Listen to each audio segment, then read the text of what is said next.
17 minutes left. Sometimes God spoke exactly the words that He wanted to, and the prophet, spoke exactly the words that God wanted to say. In Leviticus 1, verses 1 and 2, now the Lord called to Moses and spoke to him from the tabernacle of meeting, speak to the children of Israel and say to them, quote, and then you see God's speak. On rare occasion, God wrote Himself. One occasion where God wrote 10 Commandments. Another occasion, the writing on the wall, Daniel. Another occasion. Sorry?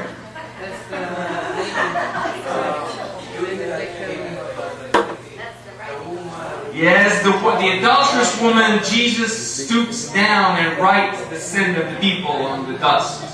We don't know what He wrote. The Bible doesn't say what exactly He wrote. But, well, you must have a very interesting relationship with God if He tickles you.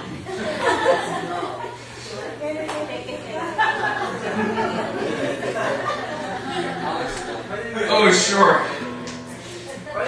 But, as I've said, we see that no matter what, although, and we believe that, I'll explain in a minute, most of the time, God moved men, not words. He moved the people, not letters. All of the prophets acknowledged that their message came from God, and God was the author. Ezekiel 3:10, Jeremiah 1:9, 1 Thessalonians 2:13. Actually, if you remember 1 Thessalonians 2:13 is a great passage to share with your friends to say, look, even if those are words of men, because those are men's words, they're called words of God. And so you help them get more serious about what the Bible writes. So, here's an exercise that I invite you to do. What we call the tentative definition. After studying this, I tried to write a definition of what inspiration was. And what I wrote is that inspiration is the process by which God breathes a divine revelation to specially appointed prophets who in their humanity and inhumane language became His spokesman. Now, what I invite you is not to take mine, because mine is poor and mine is the work of a small, humble guy who likes theology.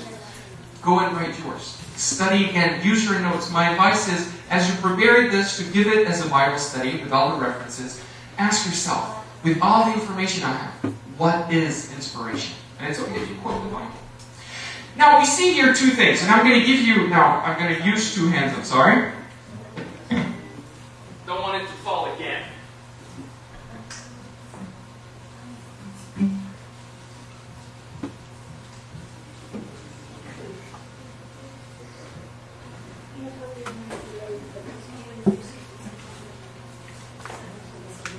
Now, what we just talked about was definition. The second, what we're going to talk about now, is inspiration and its subject.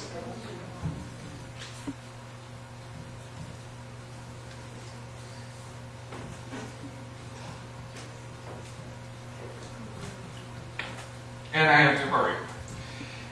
First of all, there's two key elements in inspiration. The first one is God's part.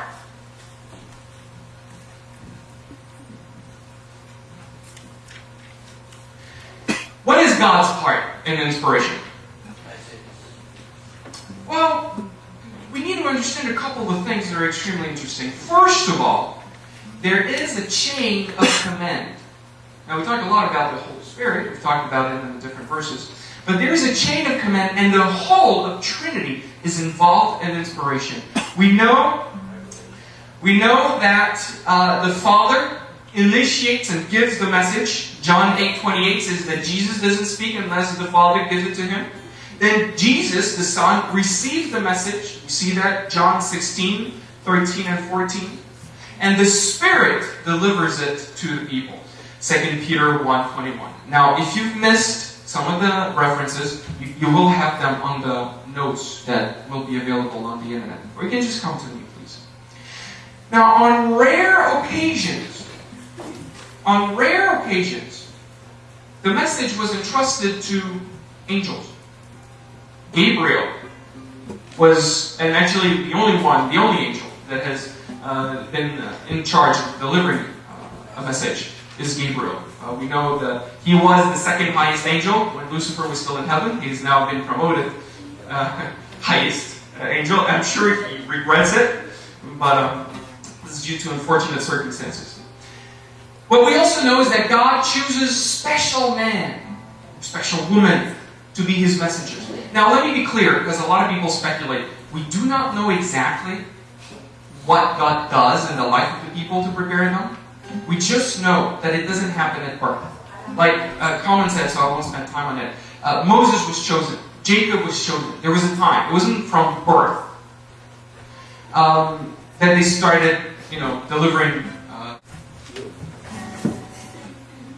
We know, I'll go through this briefly. There are 7 different ways God inspired men. And all of them are from God. And all of them are relevant and important and as authoritative. Why do I say that? Because some people will say, well, it didn't really come from God. Actually, this is one of the arguments against the Jews. By the Jews against the book of Daniel. A Jew will tell you, well, the book of Daniel is not really inspired because God didn't deliver it. It's the angel Gabriel. That's not what we believe.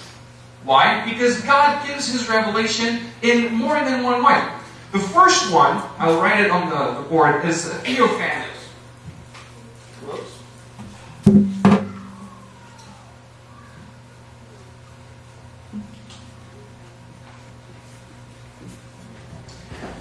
Basically, it means meeting God face to face.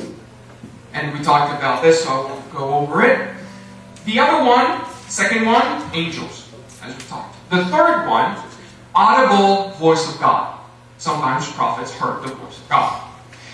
The fifth one is, I missed one. The fourth one, is optics. Now we know that the high priest, had 2 stones. The Bible calls them as Urim and Thummim. And one would glow if the answer was yes, or the other one would be darkened if the answer was no. The fifth one is casting lots. Basically, it's an ancient way of drawing straws. And actually, the replacement of Judas in Acts 1:26 was inspired by casting lots, drawing straws. Today you would call it drawing straws. Finally, we have 2 kinds of visions. Open day vision, visions during the day, and those are as inspired as visions during the night. If you read the book of Daniel, Daniel had a vision during the day and everybody freaked out and left. Ellen White had visions during the day and people kind of like, look, we get very, it's almost like voyeurism. We're like, vision. We're attracted to this kind of stuff. But so, visions of the day, and then the last one, the 7th, vision of the night. Prophetic dreams of the night, we would call them. Now, what is man's role? I'm speeding up.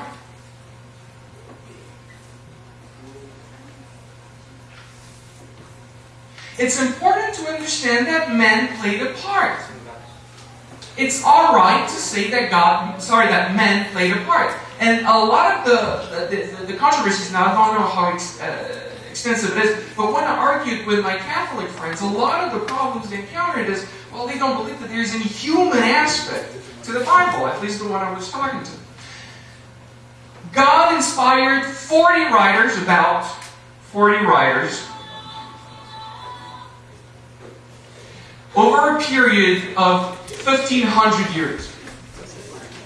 And let me tell you something. If anybody doubts the Bible, tell them, how could 40 men, 40 hands, over 1,500 years, could all agree on the same thing? There is an amazing unity that is a proof of inspiration. There was this doctor who was doubting God, and then this pastor asked him, what if I ask only 3 head surgeons to write about one topic 2 years apart? What kind of books will you get? And the doctors admitted 3 different books. we get one body. And the unity of this